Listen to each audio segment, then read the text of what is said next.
ज्ञान कर्म भक्ति मार्ग। कुमारिल भट्ट और स्वामी शंकराचार्य बड़े महान सुधारक थे। उनका ज्ञान बहुत विस्तृत था। उन्हें जैनियों और बौद्धों की नास्तिकता तथा अवैदिकता को दूर करने में बहुत बड़ी सफलता प्राप्त हुई। बौद्ध धर्म तो भारतवर्ष को छोड़कर भाग गया, परंतु उनकी सफलता केवल दार्शनिक सीमा तक सीमित रही।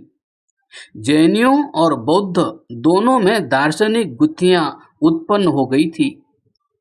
उनके विरोधी तत्व ने जो दार्शनिक प्रयत्न आरंभ किया, वह भी थोड़े पंडितों के मनोरंजन का साधन बना रहा। साधारण लोगों के दैनिक जीवन, सभ्यता, रहन सहन, राजनीति आदि में कोई सुधार नहीं हुआ।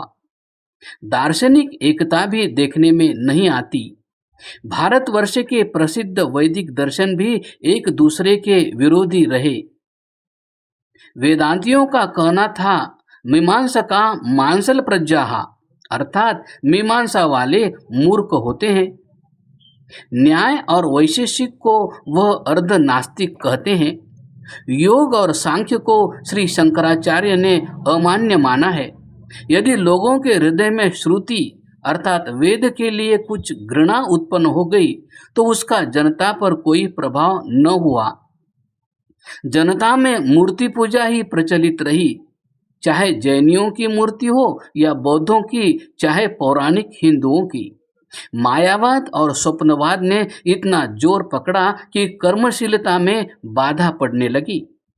ऋग्वेद के एक मंत्र में बहुत अच्छा लिखा है, इच्छन्ति देवाः सुन्वन्तं न स्वप्नाय स्पृहन्ति। ऋग्वेद मंडल 8वां, सूक्त 2, मंत्र 18वां। अर्थात देव कर्मशील मनुष्य को पसंद करते हैं, सोए हुओं को नहीं चाहते। भारतवर्ष के पंडितों में मायावाद और स्वप्नवाद का प्रचार देखकर और उसके विषैले प्रभाव से क्षुभित होकर कुछ ऐसे दार्शनिक पंडितों ने जन्म लिया, जिन्होंने भक्ति मार्ग को जन्म दिया और शंकराचार्य के मत का विरोध किया। विशिष्ट अद्वैत, द्वैत अद्वैत आदि मत उत्पन्न हो गए। ज्ञान मार्ग और कर्म मार्ग की आपस की लड़ाई ने भक्ति मार्ग को आवश्यकता अनुसार प्रोत्साहित किया। अहम ब्रह्म और जगत मिथ्या में उपासक, उपास्य और उपासना तीनों के लिए कोई स्थान नहीं रहता। कर्मकांड जिसका पक्ष कुमारिल भट्ट आदि लोगों ने लिया था, वह भी एक समझ में नहीं आने वाला अर्थात अनिरुक्त कर्मकांड था। केवल यज्ञों का नाम कर्म था। सांसारिक उन्नति के लिए अनेक अच्छे कर्मों की आवश्यकता होती है, अर्थात खेती, व्यवसाय, राजनीति, वर्णाश्रम धर्म, ये कर्म में नहीं गिने जाते थे। यज्ञ करो स्वर्ग मिलेगा, यह प्रसिद्ध था। यज्ञ क्या है, स्वर्ग क्या है, यह समस्त रहस्य चिंतन के विषय न थे। परंतु जब इन रोगों की चिकित्सा भक्ति मार्ग वालों ने की, तो इसकी आधारशिला भी प्राकृतिक सिद्धांतों पर नहीं रखी गई। अंधविश्वास का नाम भक्ति पड़ गया। इसलिए दो ही प्रतिद्वंदी थे, अर्थात ज्ञानकांड और कर्मकांड। अब एक तीसरे शत्रु की वृद्धि हो गई, अर्थात ज्ञान मार्ग, कर्म मार्ग और भक्ति मार्ग। इन तीनों मार्गों में इतना घोर विरोध हुआ कि जितने महात्मा उत्पन्न हुए, उन्होंने मुक्ति की प्राप्ति के लिए श्रुति अर्थात वेदाध्ययन को आवश्यक न समझा। नाम जाप की प्रथा उसी काल की विशेषता थी।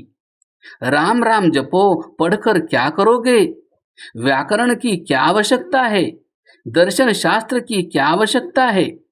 सारा जीवन एक शास्त्र के अध्ययन में समाप्त कर देना, यह मूर्खता नहीं तो क्या है? किताबों में क्या धरा है?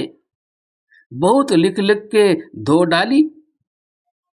हमारे दिल पर नक्श कलह जर है तेरा फरमाना।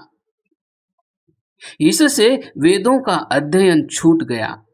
यदि कुछ वेदपाठी बचे तो वह बेचारे अकिंचन जीवन व्यतीत करते रहे। उन्होंने किसी प्रकार से वेद को समूल अर्थात पूर्ण रूप नष्ट होने से बचा लिया, परंतु अप्रसिद्धि से न बचा सके। नाना पंथी, दादू पंथी, नारायण पंथी आदि 20 पंथ स्थापित हो गए। उन्होंने वेदों को छोड़कर अपने गुरुओं की वाणी को ही ईश्वर प्रदत्त समझा। इसलिए यदि कुछ सुधार हुआ भी तो वह भी केवल आंशिक और एकांगी था। गुरुओं ने जो कुछ सुधार किया था वह निरर्थक सिद्ध हुआ। उदाहरण के लिए ट्रावणकोर की एक घटना लीजिए। ट्रावणकोर में एक धार्मिक सुधारक ने जन्म लिया। उन्होंने एक ईश्वर की पूजा का प्रचार किया और मूर्ति पूजा का विरोध किया। परंतु मैंने देखा कि जब उनके अनुयायियों का मेला लगता है तो वह मूर्ति तो नहीं पूजते, परंतु महात्मा जी के चिन्हों की अन्य वस्तुओं अर्थात कपड़े आदि की पूजा करते हैं। बाबा नानक मूर्ति पूजक न थे, परंतु शिष्य लोग ग्रंथ पूजक या कागज पूजक हो गए। बात वही की वही रही, रोगी वही रहा, केवल रूप बदल गया। इस संबंध में अपना एक अनुभव बताता हूँ। शायद 1950 की बात है। मैं नेपाल की राजधानी काठमांडू में था। बहुधा प्रातः घूमने के लिए इधर उधर निकल जाता था। एक दिन मैंने देखा कि सड़क पर चलने वाले एक पथिक ने एक मंदिर को सड़क के किनारे देखकर हाथ जोड़े। मैंने पूछा कि यह किसका मंदिर है? उसने उत्तर दिया, भगवान का। मैंने पूछा, क्या देवी का? उसने कहा, हाँ। मैंने पूछा, महादेव का? उसने उत्तर दिया, हाँ। मैंने पूछा, बुद्ध भगवान का? उत्तर मिला, हाँ। वास्तव में उसे कुछ पता नहीं था कि मंदिर किसका है, मूर्ति किसकी है, जिसकी मूर्ति है वह कौन था। उसे तो केवल यह पता था कि कोई हो, उसे तो केवल भक्ति प्रकट करना है, उसे इससे क्या। उपास्य देव कौन है और कौन सा है और कैसा है।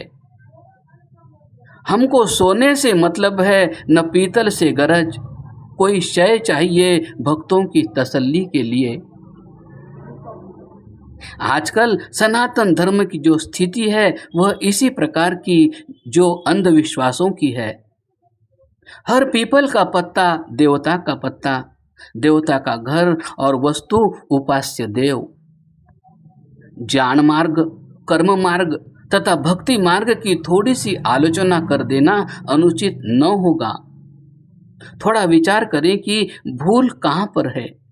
ज्ञान कांड, कर्म कांड और भक्ति कांड या उपासना कांड, ये 3 कांड प्रसिद्ध हैं। साथ ही ज्ञान मार्ग, कर्म मार्ग तथा भक्ति मार्ग, ये 3 मार्ग प्रसिद्ध हैं। मार्ग क्या है और कांड क्या है, इन शब्दों के शाब्दिक अर्थ पर विचार करें। मार्ग का अर्थ है पथ। इसे आप अरबी शब्द मजहब का भी पर्याय समझ सकते हैं। मजहब या मार्ग या रास्ता क्या है? आप अपने स्थान को छोड़कर किसी लक्ष्य तक पहुंचने के लिए जो रास्ता अपनाते हैं वही मार्ग है। जैसे आप कानपुर से लखनऊ को जाते हैं, एक रास्ता सीधा होता है, परंतु सीधे रास्ते के अतिरिक्त कई और रास्ते भी हो सकते हैं जो आपको आपके लक्ष्य तक पहुंचा सकेंगे। परंतु उन मार्गों की अपनी निज विशेषताएं अर्थात दोष या गुण कुछ भी क्यों न हो, एक शर्त है, आप एक समय में कई मार्गों पर नहीं चल सकते। एक मार्ग को पकड़ेंगे तो दूसरों को छोड़ना पड़ेगा। कानपुर से लखनऊ पहुंचने के लिए एक दूसरा मार्ग भी है जो सीधे मार्ग से भिन्न अर्थात टेढ़ा है। कांड शब्द का अर्थ भिन्न है। कांड वह स्तंभ है जिस पर घर खड़ा किया जाता है। जिस घर को खड़ा करने के लिए 4 स्तंभों की आवश्यकता होती है, वह घर 3 खंभे के सहारे खड़ा नहीं किया जा सकता। चारों स्तंभों का आपस में सहयोग चाहिए। इसी प्रकार कांड और मार्ग दो भिन्न शब्द हैं, दो विभिन्न प्रकार के दशाएं उत्पन्न करते हैं। वैदिक दर्शन में तीन कांडों का वर्णन आता है, अर्थात मुक्ति की प्राप्ति के लिए तीन कांड चाहिए। ज्ञान कांड अर्थात ज्ञान का स्तंभ, कर्म कांड अर्थात कर्म का स्तंभ, और उपासना कांड अर्थात ईश्वरीय प्रेम। यदि इन स्तंभों में से एक भी कमजोर है तो मुक्ति नहीं मिल सकती। परंतु जिन लोगों ने कांड का शब्द छोड़कर उसके स्थान पर मार्ग शब्द का प्रयोग किया है, उन्होंने कहा कि हम केवल एक मार्ग पर चलकर ही मुक्ति प्राप्त कर सकेंगे। तीनों मार्गों पर चलना कठिन भी है और आवश्यक भी है। इसका स्पष्ट परिणाम यह हुआ कि ज्ञान, कर्म और उपासना में भेद हो गया, सांप्रदायिक विभाजन हो गया और साथ ही साथ परस्पर ईर्ष्या भी बढ़ गई। पंडितों ने संतों की उपेक्षा की, संतों ने दुनियादारों की निंदा की। राम मात्र जाप करने वालों ने वेदों का पढ़ना अनावश्यक समझा। अज्ञानी साधुओं का मान बढ़ा, सांसारिक उन्नति स्थगित हो गई और सांसारिक उन्नति के न होने से धर्म भी हाथ से गया। जब तक हमारा ज्ञान कांड प्रौढ़ न होगा, हम अज्ञानी रहेंगे और सांसारिक कर्तव्यों को पूरा न कर सकेंगे और धार्मिक उत्तरदायित्व को भी पूरा नहीं कर सकते। कि बेइल्म तनबा खुदारा शनाख्त। फारसी के प्रसिद्ध कवि सादी कहते हैं कि अज्ञानी ईश्वर को नहीं पहचान सकता, उसके लिए मिट्टी पत्थर सब बराबर, उसके लिए सारे पीर देवदूत एक से। जिसका कर्मकांड दृढ़ नहीं, उसके लिए ज्ञान का कोई मूल्य नहीं, क्योंकि ज्ञान है कर्म के लिए। केवल भूगोल पढ़कर कोई यात्री नहीं बन सकता जब तक कि यात्रा न करे। मोती लेने के लिए समुद्र में डुबकी लगाना ही पड़ेगा।